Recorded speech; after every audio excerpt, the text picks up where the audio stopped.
first time I actually saw the wave. We had 2 jet skis, we'd driven like 45 minutes out to sea. It's freezing cold, it's January. It was giant, perfect, so much water moving. I knew that I was going to have to come back.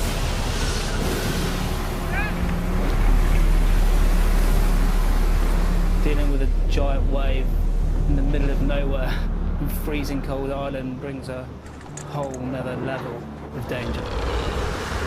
The Atlantic actually has always been known as the place for the perfect storm, and there's so many uncharted territories. That was where it was barreling.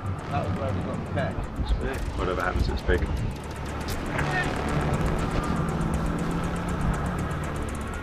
He's obsessed. He'll do it until he can't do it anymore, until he drowns or whatever. I have to be fully committed, and I can't be any more than 24 hours away from this wave. There is a warning of a heavy Atlantic swell. The potential is just insane, and I know it can produce some of the biggest waves ever. Well, hey everybody, and welcome to our latest Subsea podcast. And we're in a very different location today. We're actually at the beach, and you're probably thinking, why are we at the beach? Well, we're at the beach. We're at a place called Saunton Sands, which is North Devon, because we are just about to meet a big wave rider. And the reason why we thought that would be so interesting is because we're examining the whole concept of risk and recklessness.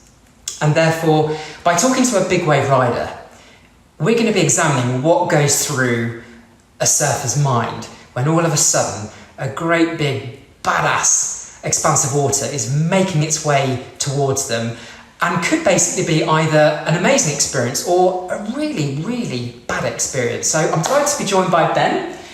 Ben, what are you most excited about in terms of meeting a big wave surfer, and what is this to do with entrepreneurs? Yeah, well, let's start with the entrepreneurs bit. I mean, I think there is a reason why we've come all the way down here, and a business reason.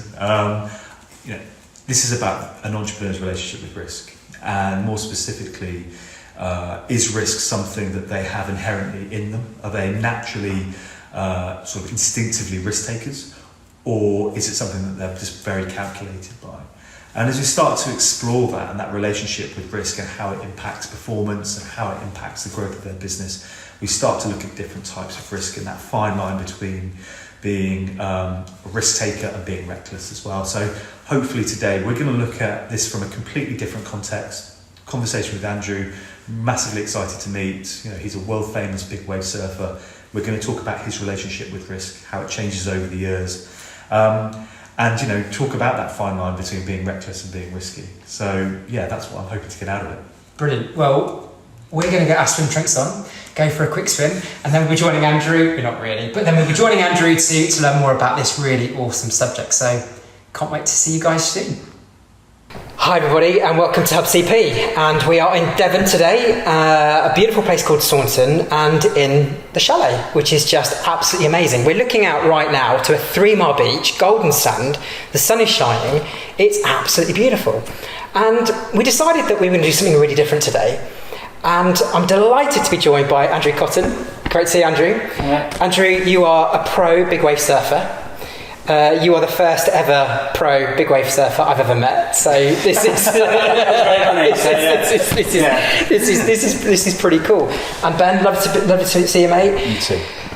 We thought today that for the context of this is just when you're out there and you've got an absolutely ginormous wave that's making its way towards you. Obviously, there is hopefully a huge buzz that you're going to get from this, an amazing thrill, an amazing experience. But the risk, potentially, that you are putting yourself under by having a 100-foot wave hurtling towards you is quite high. It's quite a high-stake business you're in. Yeah. So we thought it'd be fantastic to explore your attitude to risk, to work out what's going through your mind when that wave is making its way towards you. And I guess really, Andrew, why the hell do you do it? Because that's so aligned to, we think, the world of being an entrepreneur. This is about having a dream, having a desire to do something to get that thrill from running a business, but it is full of inherent risks. And ultimately, Andrew, by virtue of what you do, ginormous rewards when you nail that wave. Yeah. So I guess, therefore, coming to that all-important first question, you're out there right now, the wave is on its way to you. What is going through your mind? I'm not thinking about sharks. Really? Yeah. We will come on to that, I promise you, we will come on to that. So, I don't know, not a lot. I think when you're in the moment and when the wave is you're already there. There's so much goes on before that moment. Because at that point when you're faced with the wave, you've made all the decisions already. All those decisions and all the preparation and all the worry and all the stress has already happened. Really? And then when you're there, that's it, isn't it? So in that moment, are you saying your mind is... Sorry, I don't sound like all new age, but is your mind free? Well, you're in the moment. That's the time when you're in the moment, and you're about to go into that flow state, or the state where you're not thinking about emails or text messages or phone calls or business. It's about that one thing, which is it's quite hard to sometimes be focused just on one thing. So you're in that moment of pure and utter hyperfocus. Yeah. And I might be thinking about a line, how I was going to surf the wave, but yeah, it's just that's the moment, that's what I put up to. Yeah, I mean that's something we were talking about on the way down here, wasn't it? Yeah. All the preparation that gets into that. I mean, have you ever felt that moment of hyperfocus? I don't think I've ever. I mean, I hope I have, but I'm sure it's not on the level that Andrew has felt. Nor the risk associated with it, to be honest. But I think it's a really it's a fascinating point about having that confidence to be able to do what you do, and you take it from a business point of view, and you speak to some of the entrepreneurs and some of the leaders that we speak to, and they've risked everything from the outset, and we ask them what was going, similar question, what was going through your mind when you were doing that, and almost not too dissimilar answer. Well, the thing is that the doubt and the self-questioning or the worry and the stress, or that's happened all before that, and then once when you're in the ocean and you're faced with it, there's no. The decisions have already been made, all the training's already been done. Yeah. And that's. So I'll be really interested about that, because you talk a lot about we talk a lot about risks, and there's about outputs and outcomes, and you riding that wave is the outcome essentially. Yeah. But the outputs, there's an obsession over what are the outputs. In other words, the preparation that you put into that. I'd be really so that process of what goes behind the scene and that level of detail. And one of the things that when watching your footage as well, you're a towing surfer, so you have a guy on a jet ski, he tows you in to get to the speed wave. Yeah. So I wouldn't say just first and foremost, I'm a surfer. I've just sort of become specialised within my surfing field, and I specialise in really big waves, and then the main way to surf these waves is with a jet ski. Right. Just because they're usually so much bigger and quicker, so it makes it harder to paddle into. So. But what's your relationship with the guy that's driving that jet ski? How do you? Because also not just does he gets you in, but he also gets you out, right? Yeah. No, he's you end up forming unique bonds. Really. And it is it's like any other relationship, you have with your partner or something like that. You have your ups and downs, you have days that you click and you can't do anything wrong, and you have days that you have a shocker and you can't do anything right, But then you have you have those moments where everything flows and And I'm just sorry to keep harboring on this point about that you're towing the guy on the jet ski. What is that? Who is that? Is that one person that you have? Because he is critical, right? Yeah. So that can change. There's been periods where it's just been one person. I've worked with that one person for a number of years, and then we might decide to go different ways. So yeah, it does change. I think there's like a handful of people that I work with that that I would trust to do that and work with and get good waves and good results. And and where does that trust? How do they earn that? Because if John turned up on his jet ski that he just bought, I got a feeling you're not going to be in for a job. I'd worry for you, Andrew. I think you often, it's just through time. Often you don't wait till like the biggest day of the year to then try a new driver out or to try work. Because often you swap over, so I would someone would tow me and I'd be surfing and then we'd swap and I'd tow them. And then you might do safety for someone, which is just being backup safety driver or something like that. So you sort of work in like a 2 or 3, but you'd often train together on a smaller day. Not the day of the year. Like some of the sort of smaller days, and you'd work out and. Okay, I like this guy, how he drives, how he communicates, the sort of waves he's picking me and how he's reading the ocean, and there's so many factors.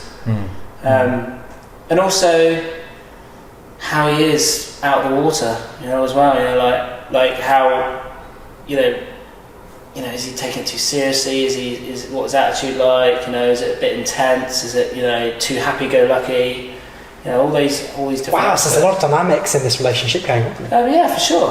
But that's it's like any relationship, or you're working with. It's like any teammates. It's a teammate in football. Whatever, rugby, football, whatever. Can I just come to the preparation? You're talking. I'm in the zone with you now, right? I'm with you. I'm out on that wave, on that wave, getting ready for that wave. You're in a level of hyper focus, right? But in terms of the preparation that goes through that, I was watching on Amazon, it was a documentary about big wave surfers, and until I'd watched that, I really hadn't appreciated that the sheer power, the sheer force of these waves can rip your skin off, and if they pin you down, they're going to, you're going to be pinned to the bottom of the ocean. You're going to be kept there until it decides it's going to let you go, right? So we're talking a really high risk thing that you're doing if the worst was to happen and it was to go wrong. How do you prepare for the worst eventuality? Well, it's like anything. I think you start preparing. The great thing, as soon as I start to learn to surf, you're building up that relationship with the ocean and understanding of it, and that's ongoing forever. You can never have enough knowledge about the ocean, but physically, and you're just thinking of the worst, preparing for the worst, and that sort of, that's. There's so much you can do to give yourself confidence. Years and years ago, I started getting into sort of free diving techniques and breath holding techniques, and then you sort of tweak your training to sort of simulate what you may go through or what you may experience, and obviously the physically, the gym work and the cardio sort of stuff, it just sort of speaks for itself, really. But a lot of it is also mindset. Right. So, you can train all you want, really, but a lot, to put yourself, you have to have that mindset to you have to really want it. What is that mindset? You say you have to have that mindset, very specific. Well, it's just you have to really want it, and that you could be the best surfer in the world, technically. But if you for big wave surfing, if you have to really want it, and then you don't really know if you really want it until you're in that position. Really. And I know a lot of surfers and a lot of surfers that are far better skilled than me, who say they want it, but it's not until you get to that point that they decide actually now I'm not bothered about. That's really interesting. I mean, from a business point of view, almost verbatim hearing a lot of that from CEOs in particular. People say, look, you have a CEO in the business, they've got that one seat, And they say everyone in the business wants to be a CEO, but once they have that opportunity, do they really want it? Do they have that degree of drive and that, as you say, that mindset to be out there, to be vulnerable in front of people? And it's risk. Do I, because it is, you just said, if it goes wrong, if you take that wrong line, if you have that little hit when you fall, the risks and the consequences are huge. But also, if you make it, the rewards are massive as well. And what are the? You talk about the reward. What is it just the ultimate high feeling? The rewards are in here. How that feeling, and the fails are in here as well. If you let that fear sort of change your mindset, and you decide, okay, right, today, I don't want to surf. I'm not going to go out. The surf's massive. It's perfect. But I've just, sometimes the worst feeling I've had is when I haven't done something which I knew I could have done. Really? Do you know what I mean? Like, I've let that, okay, now I've decided to pass up on that, or I haven't done it, or, and I just know that the feeling of pushing past all the fear, anxiety, and coming out of that, like, even when I failed, I feel like I've won it, About failure in particular, I mean, again, from an entrepreneurial point of view, most of the successful entrepreneurs that we've worked with, they've all got their horror stories, their car crashes, their moments when they failed. When you failed physically, I mean, there's that footage where you looked like you get shot out of a cannon at one point. That's just the fails have been way more than at every point I feel that you could have given up. There's just, and you just think, what am I doing? Like, I feel like this is one massive uphill struggle. Like, and financially, it's not. The rewards aren't great, even when you're successful. do you know what I mean? It's like, it's an emerging sport, right? Yeah. So it is. It's more driven by passion. And a lifestyle and love. Of the ocean and surfing. Yeah. So even when you're winning, like, the rewards aren't massive. So when you're failing, it's like this. Yeah, it really sucks. Right? Does it change? Does failure? Does that change your attitude towards risk? Because the failure, there's a not just the sort of the impact on the soul, but there's the physical pain that you experience as well, getting a wave wrong or what. But does that change? Does that make you more risk averse when you do fail? I think there's been that sort of, especially back in the beginning when I was starting out, it's like that sort of never give up, like, just going to keep just trudging along, and at some point things will start coming my way. But actually going through, like, later on, like just a few years ago, I had quite a significant injury. I broke my back. And then I was out for. I had a stint. So I broke my back, and then I rehabbed, and then within like 9 months I ruptured all the ligaments of my knee, did my ACL and MCL,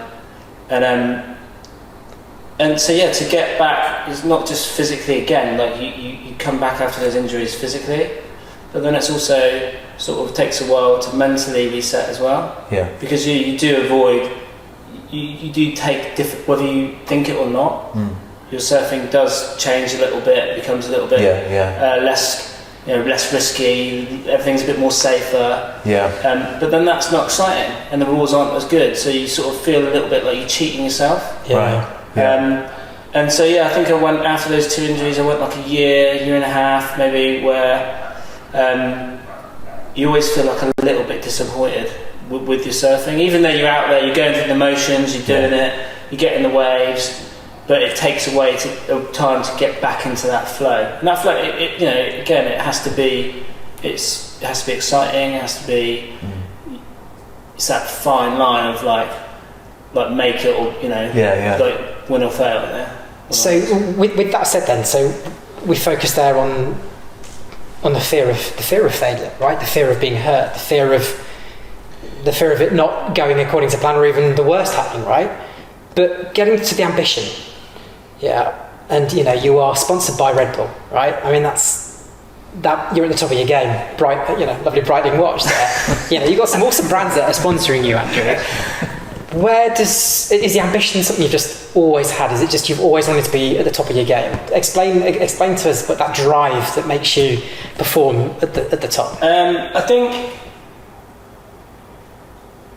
I've just grown up in North Devon, and I always wanted to be a professional surfer as a kid, and I think it's just been told it's just it's not possible. You can't do that, and I was told that from school through, and then I worked in the surf industry for a bit, and then I worked in the building industry. So it's never been, it's always been that dream. So then once you get little opportunities, like I've always made 100, put everything into every opportunity. Yeah.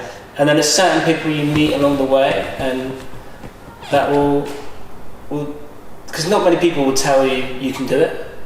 Most people will say, "Oh, it's not possible, you can't do that, it's not possible." And there's a couple of certain people that I've met that have said, "Oh yeah, no, you can do this. You can do it."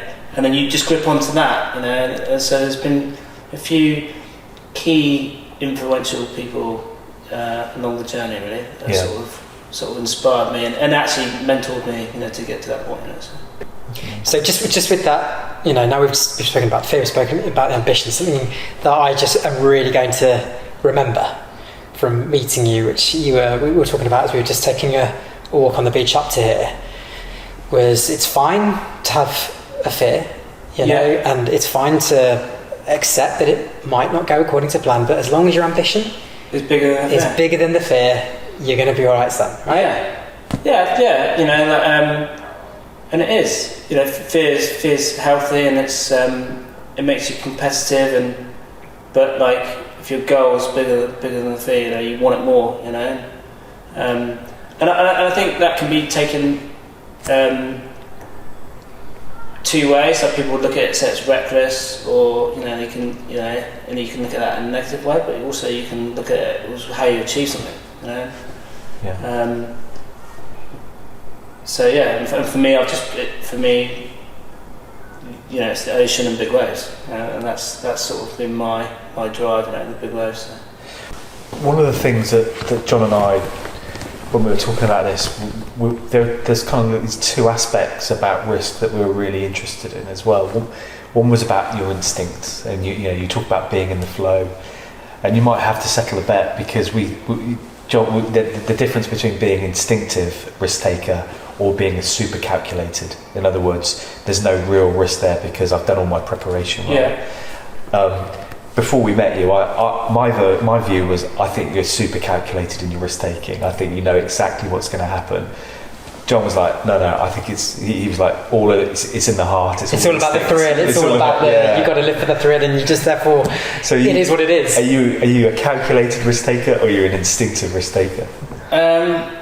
I don't know. Aren't they the same thing? I don't know. When you start going into the ocean, it's not like the ocean's,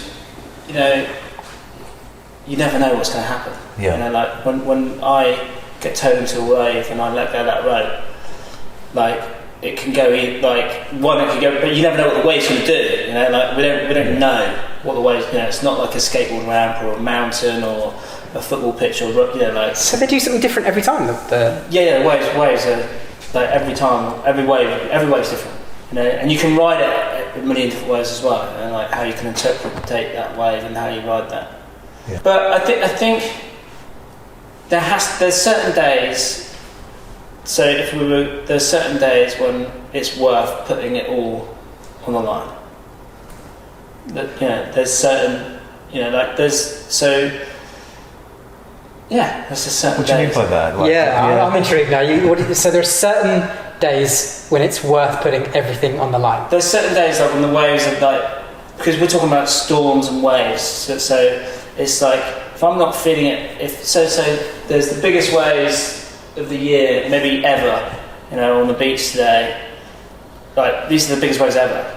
and I wake up in the morning and go, I'm not really feeling it today, I'll do it tomorrow, but tomorrow could be flat. Yeah. I see. You know, like, so you have to push, like, you know, it's the biggest day of the year. Yeah, I'm going to push through the, you know, like, not feeling too good. Like, you have to push through that, because I can't wait till tomorrow. Yeah. I can't just phone in sick. Yeah. You know, like, it's like, you know, those are the days. Yeah. You know, like, so those are the days that you push through things, like, you need to make that happen. And those are the days when, but, like, I think, looking back, there's been certain days where, like, I would have ridden anything. Yeah. Yeah. You know, like when you're just that on point, and you're feeling that good, and you like feeling. Yeah. And that's when you get your best moments, and you know, like, your best clips and your best. You know, it's just give me a feel what it is like when all of a sudden you're in the moment, it's happening, you're on this wave. What is that feeling like, Andrew?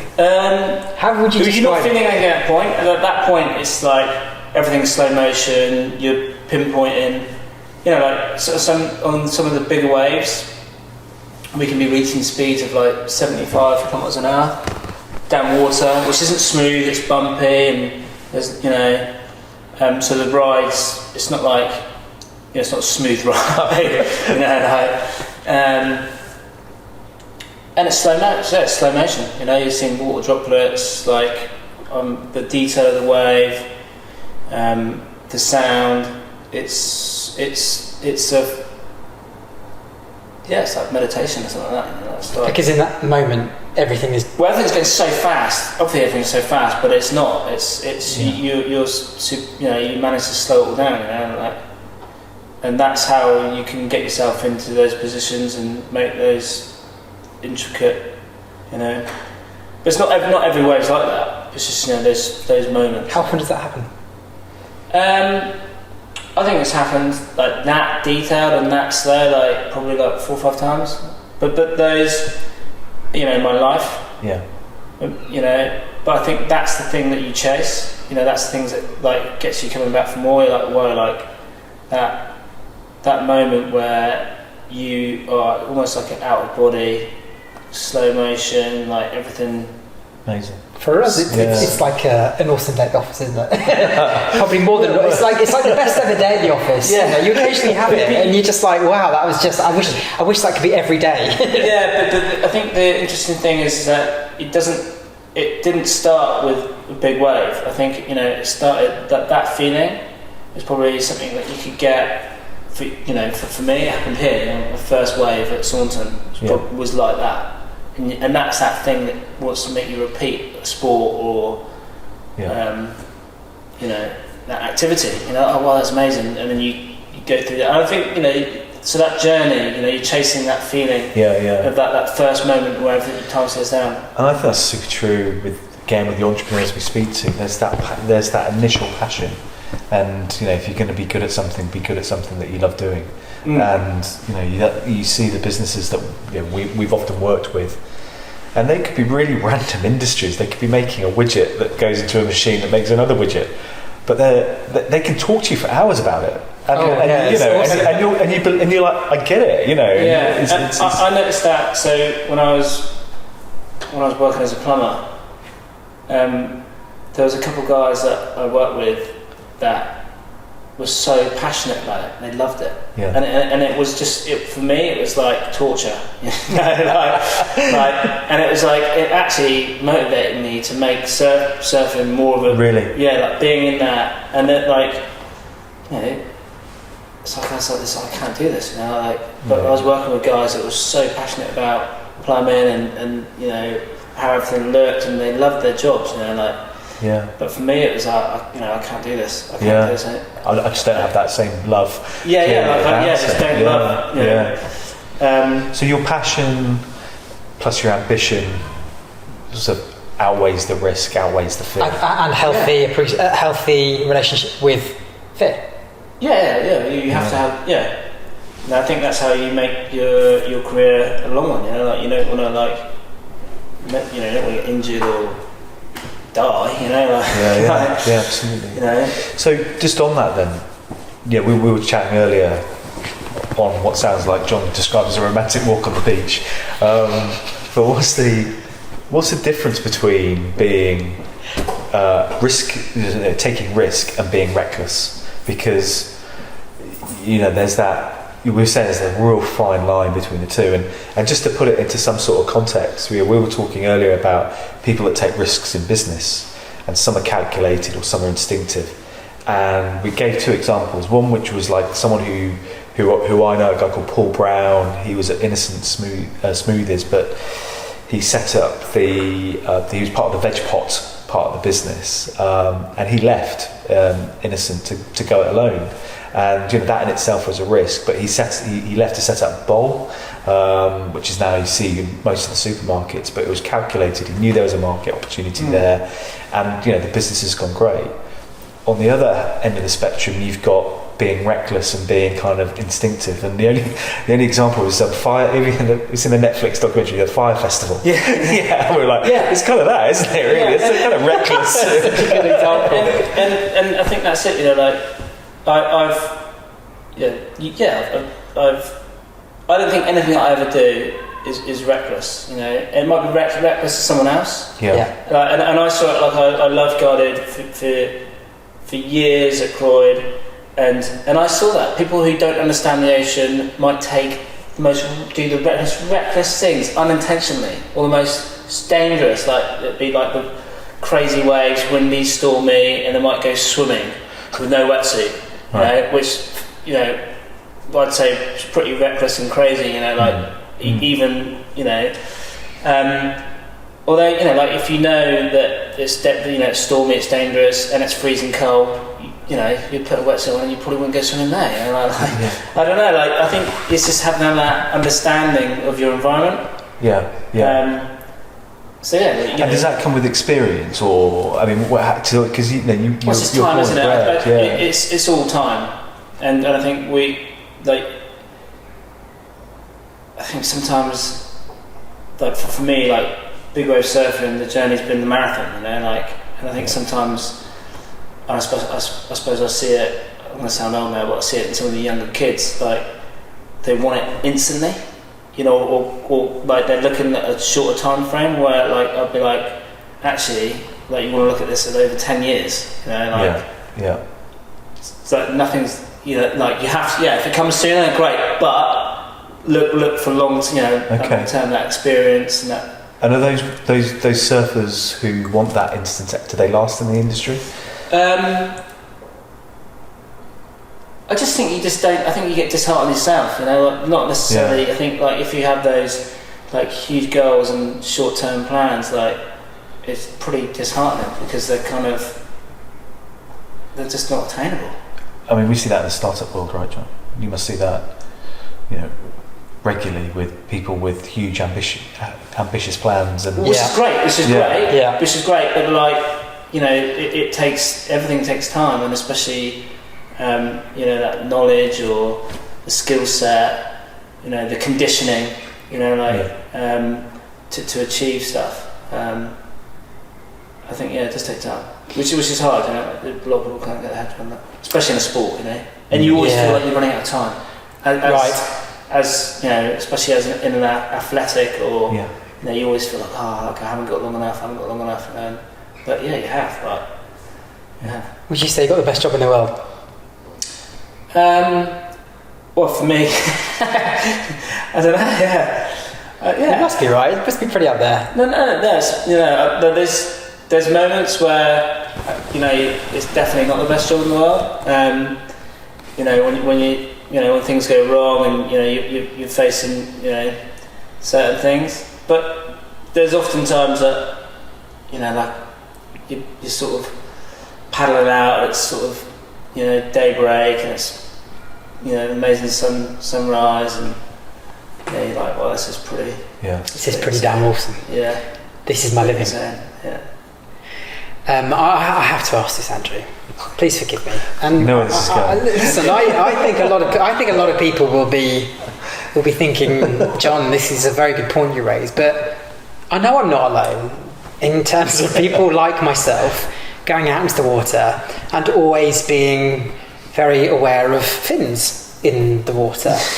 You know, I watched Jaws at a far too young an age, really. I mean, that's where I put this problem too. But nonetheless, it means that when I go into the water, I have a weird fear of sharks. And I know a lot of people are with me on this one. You have surfed in places where I'm pretty sure there'll be some pretty interesting creatures below you. Yeah. How do you put it out of your mind? When? Well, I think growing up, it definitely depends where you learn to surf. Okay.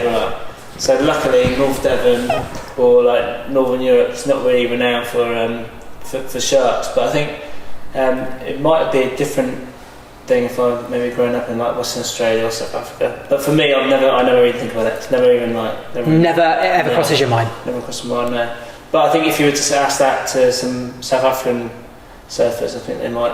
They might have a viewpoint. Yeah. But when I asked you this earlier, because you know it's the first thing I said, your point was, look, there are as far it's gonna there are things that are going to happen in life, and if it's just going to happen, it's unfortunately going to happen. Yeah. Don't let it hold you back as being the reason that might not happen. I'm not going to let that something like that stop me from going in the water. It makes. I mean, it's like getting in the car. Oh no. Yeah, exactly. It could. Yeah, exactly. And there is a parallel in business, obviously, in that White sense. sharks in business. Yeah, or metaphorically, but it's the risk factors, right? Yeah. And there's something that is, people always talk about like risk registers, and things like that. They talk about the likelihood of that risk actually happening, and any board, any ball pack, they'll have at the back of this pack, they'll have a single page on a risk register. It's all very, very corporate. It's not what we're about. But I've got a feeling, and your risk is, highly likely, all the way through to highly unlikely. Yeah. So I think we can draw up your risk register if you want for a charge. But the idea of a shark attack, highly unlikely. So I guess my question is, what is highly likely on your risk register? What a great question. Wow. No, I like it. I suppose, do you know what? Like, I like to think like the sort of things that you would sort of think. So I think drowning would be unlikely. Like injury, picking up an injury through a season is, it's like. That it happens. Medium. Medium. So likely. Yeah, likely. Yeah. Yeah. So it would be. But there's so it's drowning and injury being a shark attacks. Very, very low. But then maybe if I was surfing in South Africa or Western Australia, it'd be. You'd think differently. Yeah. So we have to change the restrictions as we go forward. Yeah. Listen, I think we're very grateful for the time that you've given us today.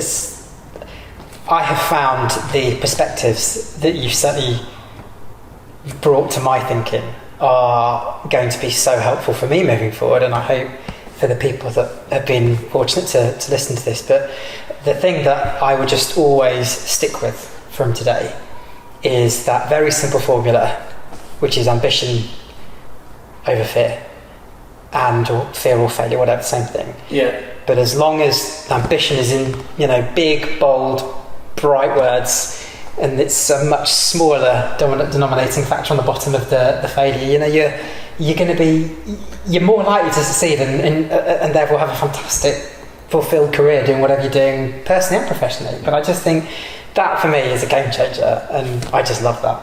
How about yourself? Yeah, it's just when we did this idea about wanting to talk about risk in business and risk in entrepreneurs. Yeah. It was a kind of a funny pitch internally to say that we're going to go and find a big wave surfer and come and talk to him about it. But honestly, I think if the big wave surfing doesn't go ahead, there's always a room at the board table for you about your attitude and the way that you look at it. But yeah, exactly. Well, it's really tempting, Ben.